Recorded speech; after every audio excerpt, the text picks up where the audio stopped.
ہاں جی، السلام علیکم فرینڈز. میری آج کی ویڈیو صرف آپ لوگوں کو جانور پکڑ کر ذبح کرنے کا طریقہ سکھانے کے مقصد سے بن رہی ہے. اس ویڈیو میں میرا اور کوئی مقصد بھی نہیں ہے اس جانور کو ذبح کرنے کا کہ آپ کو تعلیم دی جائے. میرا صرف یہی مقصد ہے کہ آپ لوگوں کو بتایا جائے کہ جانور پورے طریقے سے کیسے پکڑا جاتا ہے، کیسے اس کو باندھا جاتا ہے اور کیسے ذبح کیا جاتا ہے. آپ لوگوں کی تعلیم کے لیے یہ ویڈیو میں بنا رہی ہوں. میرا صرف یہی مقصد ہے. جیسے کہ میں نے اس جانور کو پکڑا ہے، اس کے گلے میں رسی ہے. اس رسی سے پکڑ کر میں اس کو اپنی طرف لائی ہوں. ڈرنا بالکل بھی نہیں ہے، گھبرانے کی ضرورت نہیں ہے. اس رسی سے آپ اس کو پکڑیں اور اس کے بعد آپ اس کو باندھنے کی کوشش کریں جیسا کہ میں کر رہی ہوں. اب ساتھ ساتھ دیکھیں، میں ضرورت کی چیزیں لا رہی ہوں اور وہ جمع کر رہی ہوں. آپ بھی اسی طرح کریں. جس پر آپ نے بیٹھنا ہے، آپ نے چھریاں تیار کرنی ہیں، آپ نے رسیاں تیار کرنی ہیں. یہ سنت ابراہیمی ہے کہ ہم نے جانور کو ذبح کرنا ہے اور اسے تکلیف نہیں دینی، اور اس کے بچاؤ کے لیے اس کو ہم نے باندھنا ہے روپ سے، رسی سے. آپ نے جانور کو بہت سہولت سے، بہت احتیاط سے، صحیح طریقے سے اس کو سنبھالنا ہے، اس کو باندھنا ہے. اور یہ سوچنا ہے کہ ہم اس کو ایسے طریقے سے باندھیں، ایک تو اس کو تکلیف نہ ہو، دوسرا یہ ہمیں تکلیف نہ دے. تو ہم اسی کے بھلے کے لیے اس کو باندھتے ہیں کہ اس کے لیے آسانی پیدا ہو جائے. اور بہت احتیاط کرنی پڑتی ہے، اس کو جھٹکا نہ لگے، اس کو کچھ تکلیف نہ پہنچے اور یہ نہ ہمیں تکلیف دے. اس لیے آپ نے ڈرنا نہیں، اور طریقہ یہی ہوتا ہے زبردستی اس کو باندھنے کے لیے. اس کو تھوڑی بہت تکلیف ہوتی ہے لیکن تکلیف سے بچانا چاہیے. تکلیف کا مقصد یہ ہے کہ اس کو ہم باندھیں گے، یہ تو چھڑانے کی کوشش کرے گی لیکن ہم نے اس کو نہیں چھوڑنا. اپنا تھوڑا سا زور لگانا ہے، اس کے بھلے کے لیے ہم نے اس کو باندھنا ہے کہ ذبح کرتے وقت اس کو تکلیف کا احساس نہ ہو.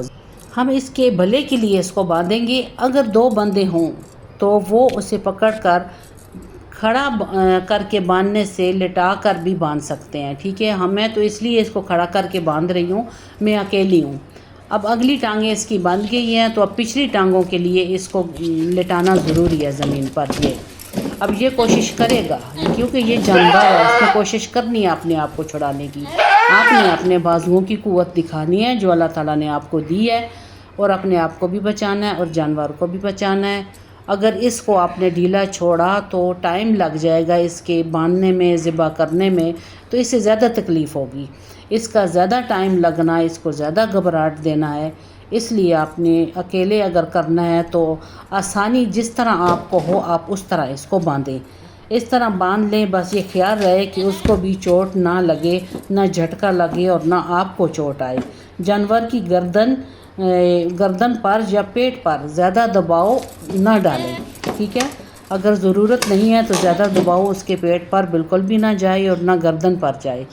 زمین پر آسانی سے آپ اس کو نیچے گرا کے اس کی دونوں ٹانگیں پہلے علادہ باندھ لیتے ہیں، پھر ان کو اکٹھا کرنا ہے. اکٹھا کر کے اس کی چاروں ٹانگیں باندھنی ہیں. ٹھیک ہے، اب یہ پکچر میں بھی دیکھ لیں، یہ جو میں نے بنائی ہے AI سے، تو اس کی اسی طرح کی آپ نے ٹانگیں باندھ لینی ہے. اور اس کی سہولت کے لیے آپ نے کس کے ٹانگیں باندھنی ہیں کہ اسے بھی چوٹ نہ لگے اور آپ کو بھی نہ لگے. اور آپ کو پتہ ہے کہ ذبح کرنے کا سب سے اہم جو ہے وہ سٹیپ یہی ہے، اس کو باندھنا. یہ مضبوطی سے اس کو باندھنا بہت ضروری ہے تاکہ ذبح کے دوران جانور زیادہ زور سے ہلنے کی وجہ سے اپنے آپ کو چھڑانے کی کوشش نہ کرے، جس سے اس کو کوئی حادثہ ہو سکتا ہے. آپ کے ساتھ ہو سکتا ہے، جانور کے ساتھ ہو سکتا ہے. اس لیے سب سے ضروری اور سب سے اہم سٹیپ یہی ہے کہ آپ اس کو اچھی طرح سے لٹا کر بہت مضبوطی سے باندھیں اور بہت احتیاط سے باندھیں.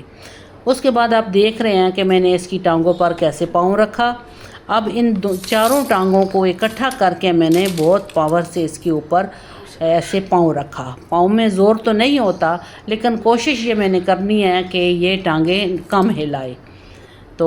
تو بہتر ہے، بس اس کو اب ذبح کرنا ہے انشاءاللہ.